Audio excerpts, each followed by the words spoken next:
Hello दोस्तों, स्वागत है आपको अपने YouTube channel technical knowledge officer में। आज के इस वीडियो में हम लोग ग्रामीण चिकित्सा के बहुत ही महत्वपूर्ण प्रश्न को करने वाले हैं।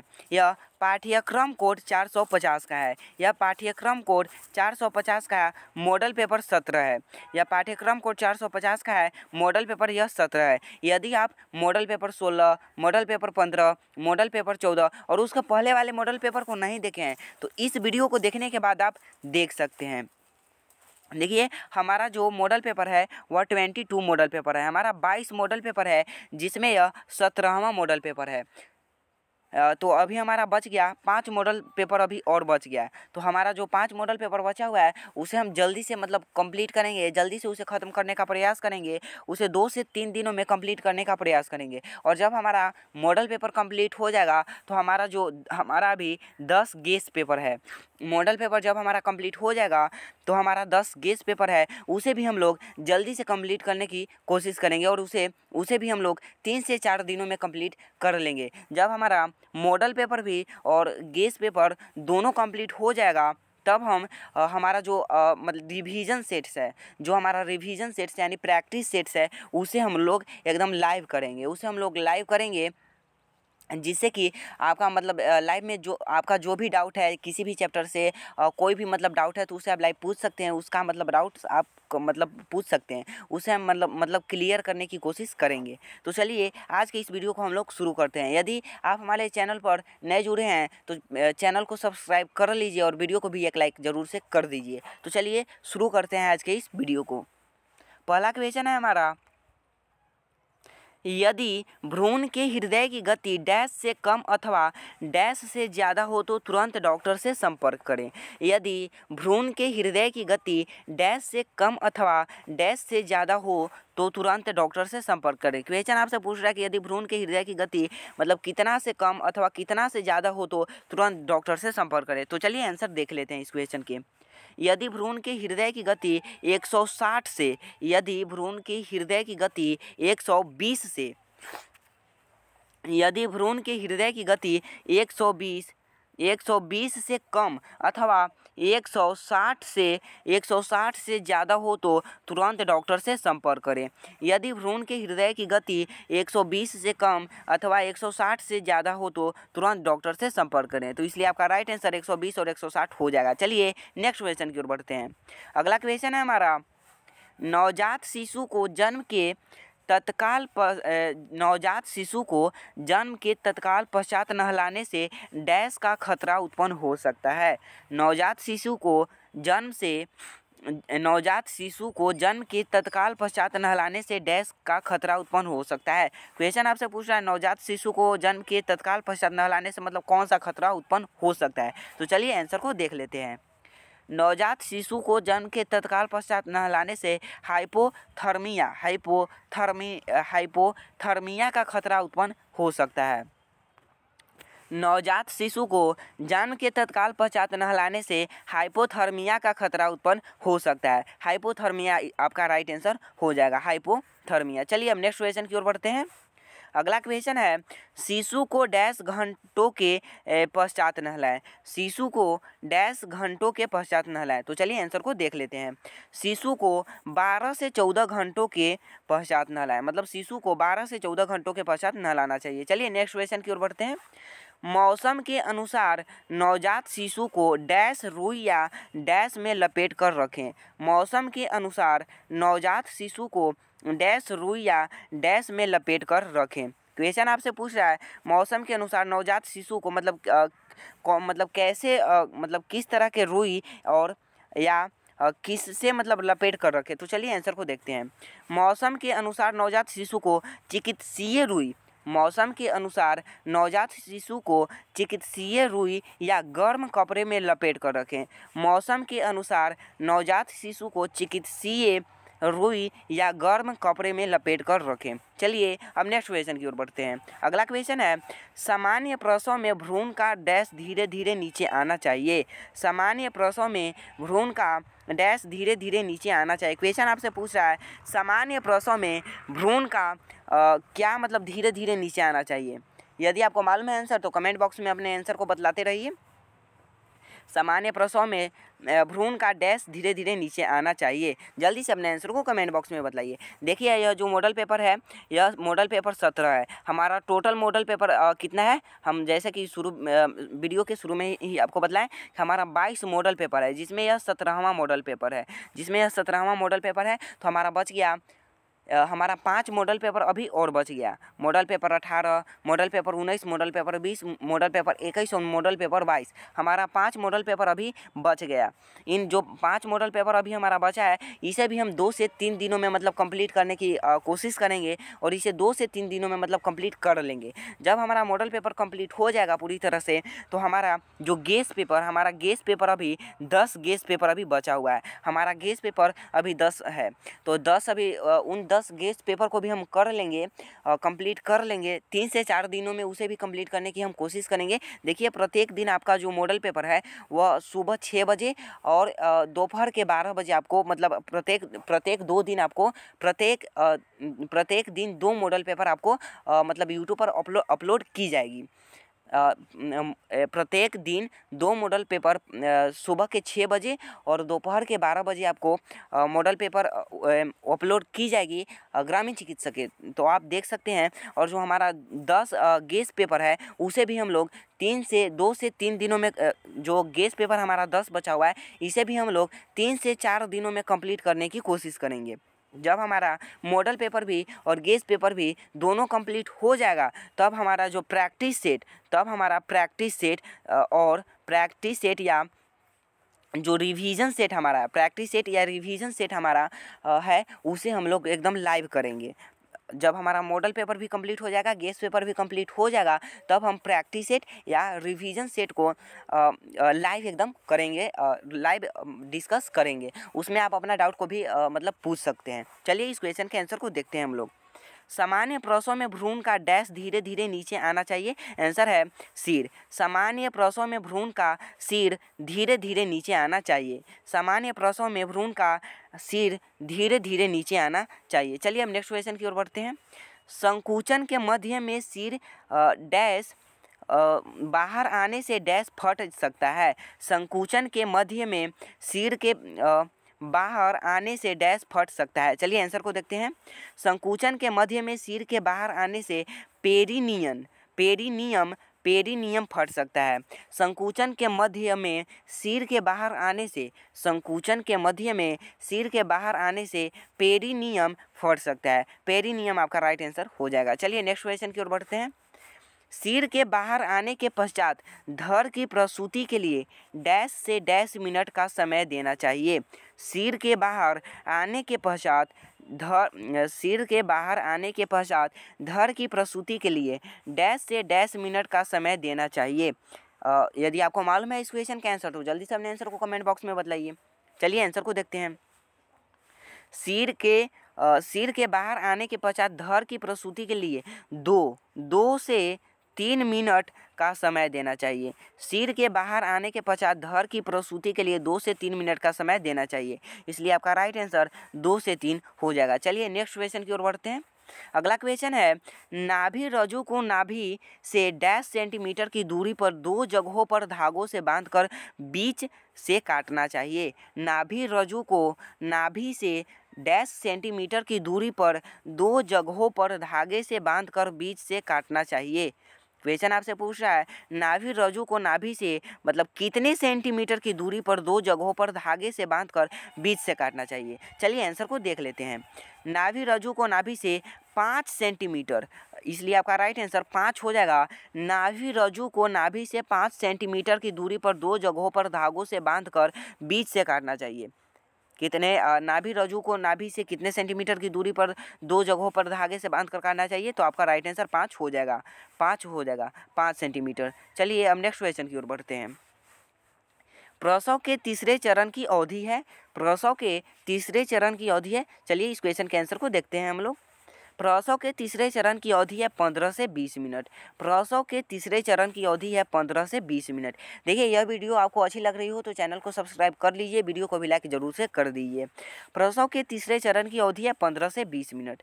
15 से 20 मिनट आपका राइट आंसर हो जाएगा। चलिए नेक्स्ट क्वेश्चन की ओर बढ़ते हैं। भारतीय शिशु के शरीर का औसतन भार है। भारतीय शिशु के शरीर का औसतन भार है। देखिए जितने भी ये प्रश्न कराए जा रहे हैं, जितने भी प्रश्न कराए जा रहे हैं, ये आपके ग्रामीण चिकित्सक परीक्षा 2024 के लिए बहुत ही महत्वपूर्ण प्रश्न है। जितने भी प्रश्न कराए जा रहे हैं ये आपके ग्रामीण चिकित्सक परीक्षा 2024 के लिए बहुत ही महत्वपूर्ण प्रश्न है। चलिए आंसर को देख लेते हैं। और हाँ, आप अपने आंसर को कमेंट बॉक्स में बतलाते रहिए, जिससे कि आपको पता चले कि आपका कितना सही हो रहा है, आपका कितना सही हो रहा है, आपकी तैयारी किस प्रकार की है। भारतीय शिशु के शरीर का औसतन भार है 2.5 किलोग्राम। भारतीय शिशु के शरीर का औसतन भार है 2.5 किलोग्राम, इसलिए आपका राइट आंसर 2.5 किलोग्राम हो जाएगा। भारतीय शिशु के शरीर का औसतन भार है 2.5 किलोग्राम, आपका राइट आंसर हो जाएगा। भारतीय शिशु के शरीर का औसतन भार 2.5 किलोग्राम हो जाएगा। चलिए अगले नेक्स्ट क्वेश्चन की ओर बढ़ते हैं। नवजात शिशु को जन्म के पश्चात नहलाने का उचित समय क्या है? क्वेश्चन आपसे पूछ रहा है नवजात शिशु को जन्म के पश्चात नहलाने का उचित समय क्या है। चलिए आंसर को देखते हैं। देखते हैं क्वेश्चन को। नवजात शिशु को जन्म के पश्चात नहलाने का उचित समय क्या है? तो 12 से 24 घंटे आपका राइट आंसर हो जाएगा। 12 से 24 घंटे बाद नवजात शिशु को जन्म के पश्चात नहलाने का उचित समय क्या है? 12 से 24 घंटे बाद आपका राइट आंसर हो जाएगा। नवजात शिशु को जन्म के पश्चात नहलाने का जो समय है वह 12 से 24 घंटे बाद आपका राइट आंसर हो जाएगा। 12 से 24 घंटे। चलिए नेक्स्ट क्वेश्चन की ओर बढ़ते हैं। माँ को प्रसूतर दिया जाने वाला उचित आहार है। माँ को प्रसूतर दिया जाने वाला उचित आहार है।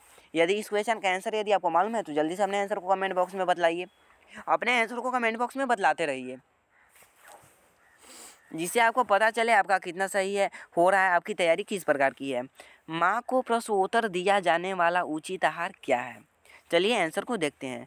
माँ को प्रसूतर दिया जाने वाला उचित आहार गर्म पेय पदार्थ है। माँ को प्रसूतर दिया जाने वाला उचित आहार गर्म पेय पदार्थ है। चलिए हम नेक्स्ट क्वेश्चन की ओर बढ़ते हैं। नवजात शिशु को जन्म के बाद दिया जाने वाला सबसे पहला टीका है। क्वेश्चन आपसे पूछ रहा है नवजात शिशु को जन्म के बाद दिया जाने वाला सबसे पहला टीका क्या है, कौन सा है? नवजात शिशु को जन्म के बाद दिया जाने वाला सबसे पहला टीका है। देखिए इस प्रश्न को हम पिछले मॉडल पेपर में भी लाए थे, तो उम्मीद है कि यह प्रश्न आपको आ रहा होगा। तो यदि आपको याद है तो जल्दी से अपने आंसर को कमेंट बॉक्स में बतलाइए। और देखिए प्रत्येक दिन आपको 2 मॉडल पेपर यूट्यूब पर अपलोड कर दी जाएगी, तो आप देख सकते हैं। प्रत्येक दिन 2 मॉडल पेपर आपको देखने को मिलेंगे। नवजात शिशु को जन्म के बाद दिया जाने वाला सबसे पहला टीका क्या है? चलिए आंसर को देखते हैं। नवजात शिशु को जन्म के बाद दिया जाने वाला सबसे पहला टीका है BCG। नवजात शिशु को जन्म के बाद दिया जाने वाला सबसे पहला टीका है, आपका राइट आंसर BCG हो जाएगा। नवजात शिशु को जन्म के बाद दिया जाने वाला सबसे पहला टीका है BCG आपका राइट आंसर हो जाएगा। चलिए नेक्स्ट क्वेश्चन की ओर बढ़ते हैं। सभी नवजात शिशुओं को विशिष्ट रूप से डैश ही दिया जाना चाहिए। सभी नवजात शिशुओं को विशिष्ट रूप से डैश ही दिया जाना चाहिए। क्वेश्चन पूछ रहा है सभी नवजात शिशुओं को विशिष्ट रूप से मतलब क्या दिया जाना चाहिए, मतलब क्या दिया जाना चाहिए। चलिए आंसर को कमेंट बॉक्स में जल्दी से बतलाइए। सभी नवजात शिशुओं को विशिष्ट रूप से डैश ही दिया जाना चाहिए। चलिए आंसर को देखते हैं। सभी नवजात शिशुओं को विशिष्ट रूप से माँ का दूध ही दिया जाना चाहिए। सभी नवजात शिशुओं को विशिष्ट रूप से माँ का दूध ही दिया जाना चाहिए। सभी नवजात शिशुओं को विशिष्ट रूप से क्या दिया जाना चाहिए? तो आपका राइट आंसर माँ का दूध हो जाएगा। सभी नवजात शिशुओं को विशिष्ट रूप से माँ का दूध ही दिया जाना चाहिए। चलिए नेक्स्ट क्वेश्चन की ओर बढ़ते हैं। 10 मिनट में 2 से 3 बार संकुचन प्रसव की प्रक्रिया आरंभ होने का संकेत है। 10 मिनट में 2 से 3 बार संकुचन प्रसव की प्रक्रिया आरंभ होने का संकेत है। आपको बतलाना है कि यह जो कथन लिखा हुआ है यह सही लिखा हुआ है या गलत लिखा हुआ है। आपको बतलाना है कि यह कथन जो लिखा हुआ है यह सही लिखा हुआ है या गलत लिखा हुआ है। 10 मिनट में 2 से 3 बार संकुचन प्रसव की प्रक्रिया आरंभ होने का संकेत है। जल्दी से अपने आंसर को कमेंट बॉक्स में बतलाइए। यह जो लिखा हुआ है यह सही लिखा हुआ है या गलत लिखा हुआ है।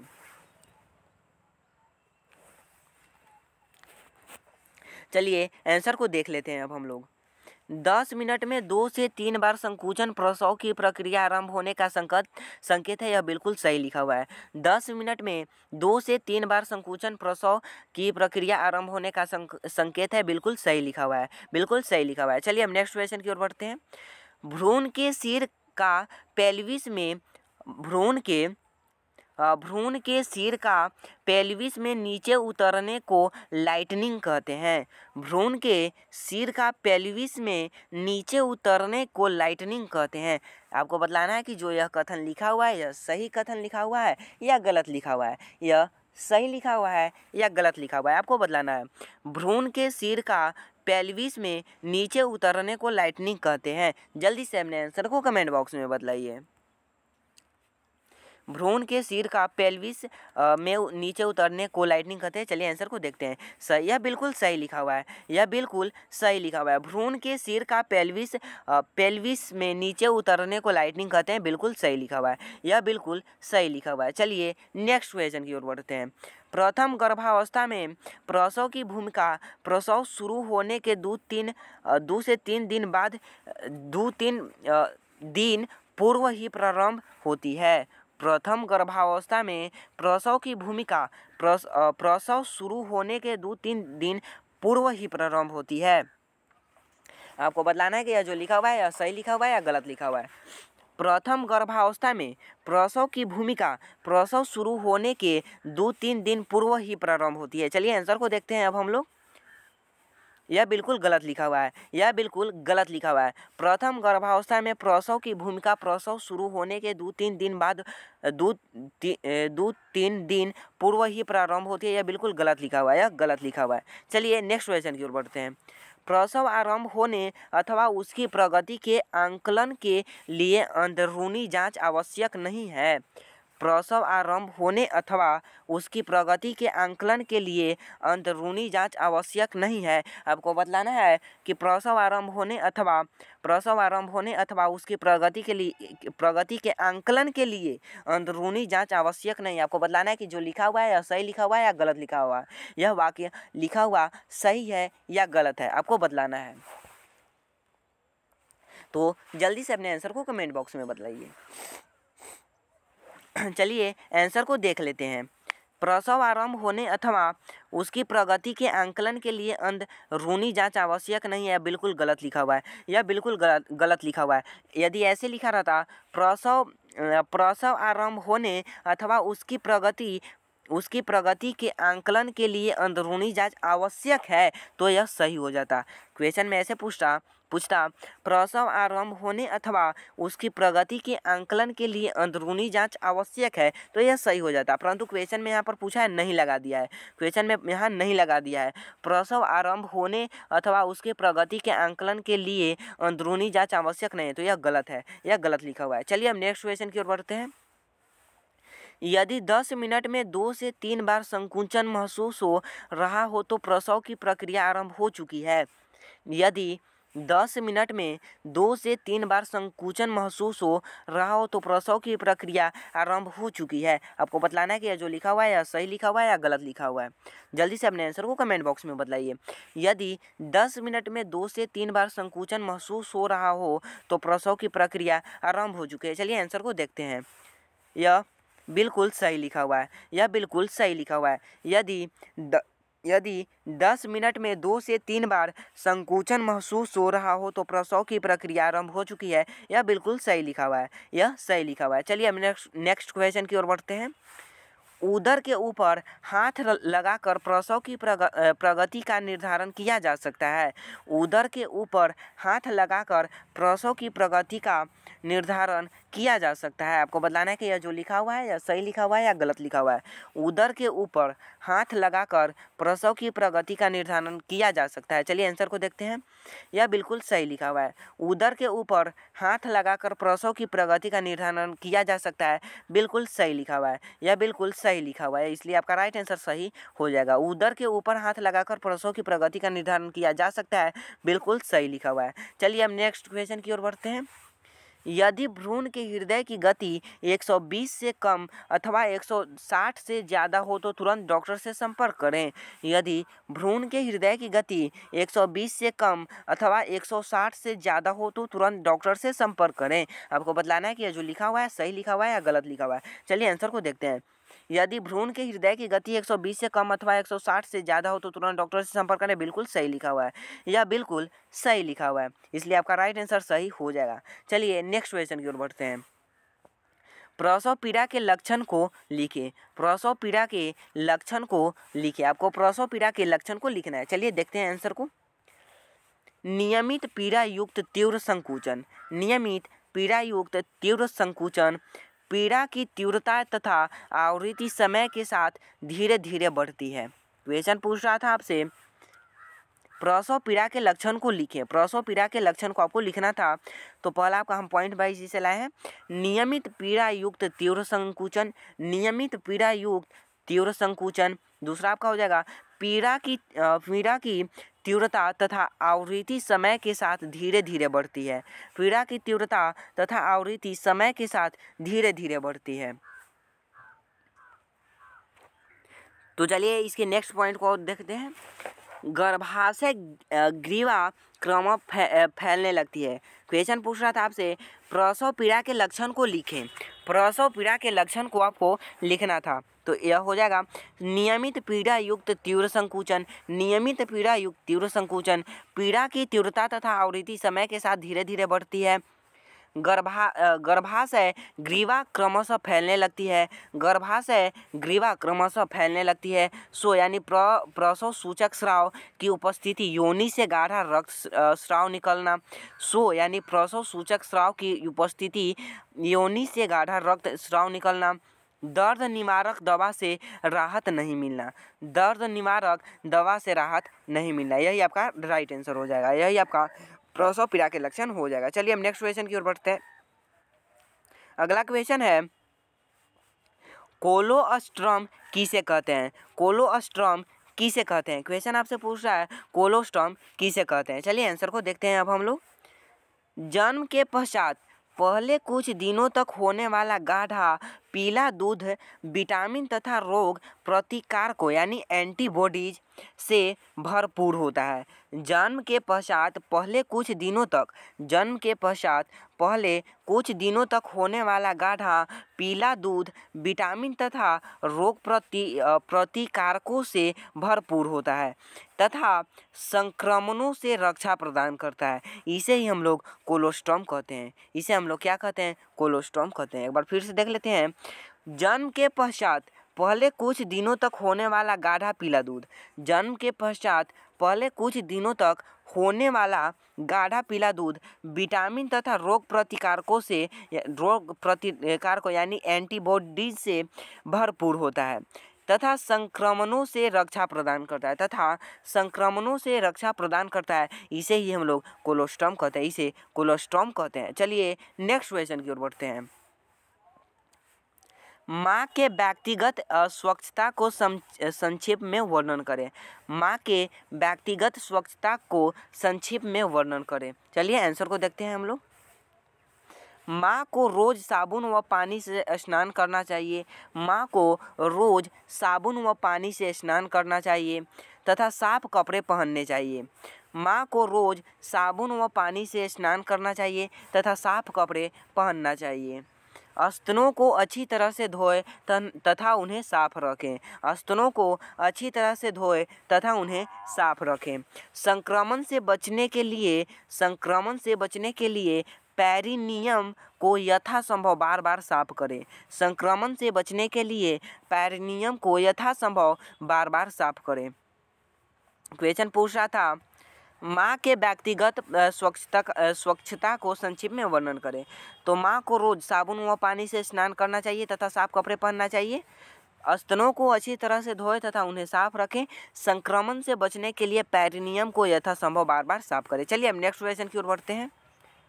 यदि प्रसव घर में ही हो रहा हो तो कितने स्वच्छ चीज़ों का होना आवश्यक है। यदि प्रसव घर में ही हो रहा हो तो कितने स्वच्छ चीज़ों को होना आवश्यक है। यदि प्रसव घर में ही हो रहा हो तो कितने स्वच्छ चीज़ों का होना आवश्यक है, आपको बतलाना है। तो जल्दी से अपने आंसर को कमेंट बॉक्स में बताइए। यह बहुत ही महत्वपूर्ण प्रश्न है और बहुत ही आसान प्रश्न भी है।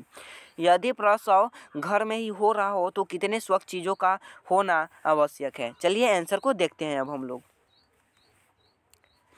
यदि प्रसव घर में ही हो रहा हो तो 5 स्वच्छ चीज़ों का होना आवश्यक है। यदि प्रसव घर में ही हो रहा हो तो 5 स्वच्छ चीज़ों का होना आवश्यक है। कौन कौन मतलब 5 आवश्यक चीज़ों का होना आवश्यक है, देखते हैं।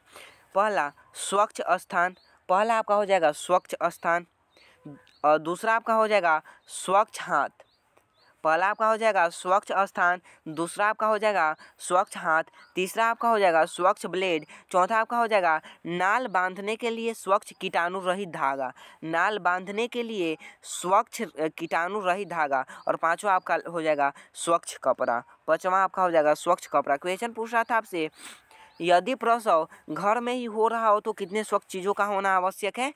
तो यदि प्रसव घर में ही हो रहा हो तो 5 स्वच्छ चीज़ों का होना आवश्यक है। 5 स्वच्छ चीज़ों का होना आवश्यक है। कौन कौन चीज़ का होना आवश्यक है? पहला आपका स्वच्छ स्थान, पहला आपका स्वच्छ स्थान, दूसरा आपका स्वच्छ हाथ, तीसरा आपका स्वच्छ ब्लेड, चौथा आपका नाल बांधने के लिए स्वच्छ कीटाणु रहित धागा, और पांचवा और लास्ट आपका हो जाएगा स्वच्छ कपड़ा। स्वच्छ कपड़ा आपका हो जाएगा। चलिए अब नेक्स्ट क्वेश्चन की ओर बढ़ते हैं। यह हमारा लास्ट क्वेश्चन है।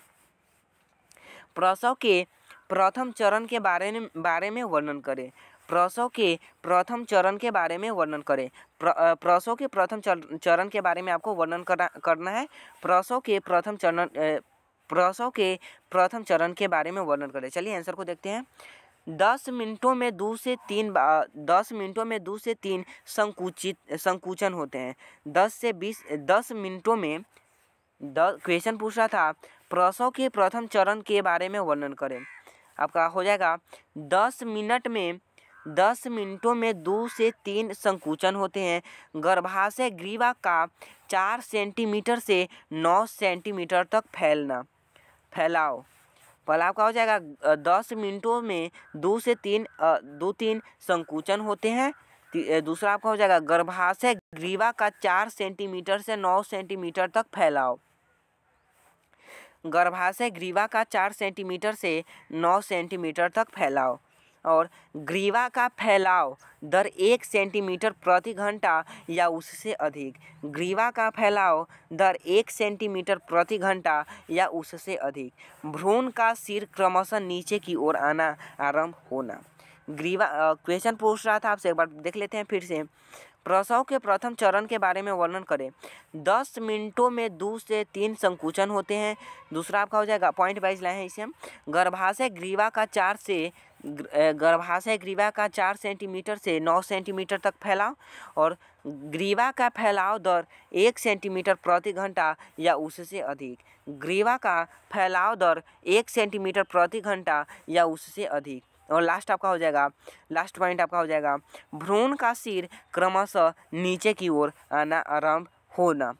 भ्रूण का सिर क्रमशः नीचे की ओर आना आरंभ होना। तो चलिए आज के लिए इतना ही, मिलते हैं हम नेक्स्ट वीडियो में।